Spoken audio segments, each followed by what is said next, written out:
И снова здравствуйте, мои уважаемые зрители. На дворе у нас продолжается 9 марта, а я продолжаю знакомить вас о ситуациях, которая сложилась на фронтах войны в Украине. И сегодня я хочу провести обзор ситуации с учетом того материала, который я записал утром, где я раскрыл тактику работы российских вооруженных сил на территории Украины и каким образом они подавляют украинские укрепрайоны. Ссылку на этот материал я дам в текстовой строке под видео, она появится в интерактивной ссылке сразу после этого видео. Здесь же просто кратко скажу, что российская армия разработала очень действенный механизм сначала блокировки, а потом и подавления подобных узлов обороны. Причем на примере Николаева это работает довольно эффективно, и уже нынешний губернатор области Ким далеко не так самоуверен, как он был несколько дней назад. Наоборот, он отчаянно просит жителей города выводить из строя российские системы РЭП, доставлять развединформацию в город, а его хваленый гарнизон, который еще недавно делал вылазки, прочно заперт сегодня в Николаеве. Более того, он даже не способен эффективно противодействовать при помощи артиллерии. То есть возможности по артиллерийским обстрелам николаевской группировки ВСУ резко упали. И на сегодняшний момент можно говорить о том, что Николаев уже в плотном кольце блокады. Собственно говоря, таким образом мы с Николаева и начали обзор фронта. Ну и далее на север российские войска действовать не будут. Максимум, что они могут сделать, это постепенно готовить переправу через Южный Буг, чтобы далее двигаться на Одессу. И точно так же пока не планируется никаких активных боевых действий в направлении Кривого Рога. Теперь переходим на Запорожско-Донецкий фронт. Что произошло интересного здесь? Группировка украинских войск в районе Гуляйполя блокирована. Пока она держится, а российские вооруженные силы и вооруженные силы ДНР сконцентрируют свое внимание восточней. Причем украинские войска южнее Донецка, понимая, что они в любой момент могут быть отрезаны, начали короткими переходами отходить на северо-запад, в район Курахова и Марьинки.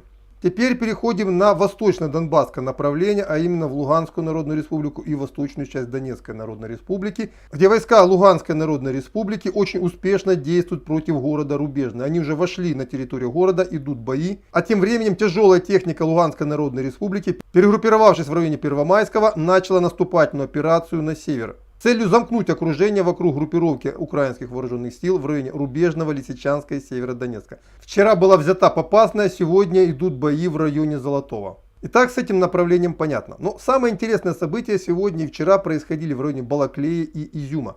Вы знаете, я хочу этому сражению, а это одно большое сражение, посвятить отдельный материал, который, я надеюсь, выйдет именно сегодня ближе к вечеру. Так вот, это сражение и его последствия, а в этом сражении вооруженные силы Украины попытались нанести контрудар, но были разгромлены, уже очень быстро скажутся на ситуации на фронте. Здесь лишь только скажу, что попытка выбить российские войска из Балаклеи не увенчалась успехом, и украинская группировка была разгромлена. И также в целом уже закончен штурм города Изюм.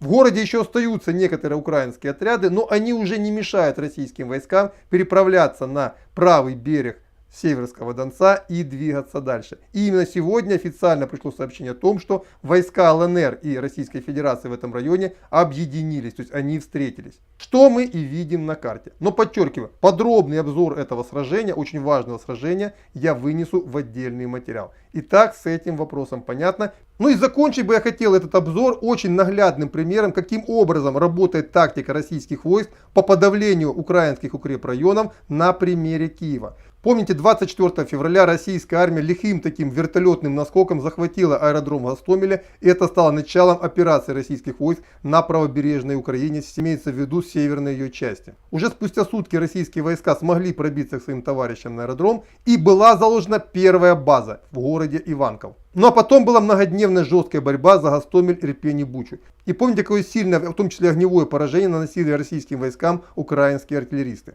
А вот сегодня украинская артиллерия в этом районе молчит. Почему? Именно потому, что и в Киеве тоже работает в целом план подавления регионов. На самом деле за несколько дней в Киеве были выявлены точки, откуда наносятся удары. Многие из этих артиллерийских систем уже подавлены, и они уже не могут эффективно бороться с российскими войсками. А отсюда российские войска, постепенно выдавливая украинские подразделения на юго-восток, заложили следующий свой опорный пункт в районе Бородянки и сегодня формируют еще один опорный пункт в районе Макарова, постепенно охватывая город Киев с запада и продвигаясь к югу. Причем по поводу города Бышева, мне местные жители говорят, что в целом пехотное подразделение российских войск пока не атакуют, идет именно артиллерийская обработка позиций украинских войск. И я так понимаю, российские войска, не торопясь на этом направлении, просто уничтожают украинские опорные пункты, чтобы дальше коротким броском занять эти позиции и идти дальше. А еще более наглядный пример, каким образом работает подобная тактика, мы можем видеть на примере Броваров. Помните, 3 или 4 дня назад в районе Броваров показалась первая российская разведка. То есть танки зашли, сбили блокпост и ушли,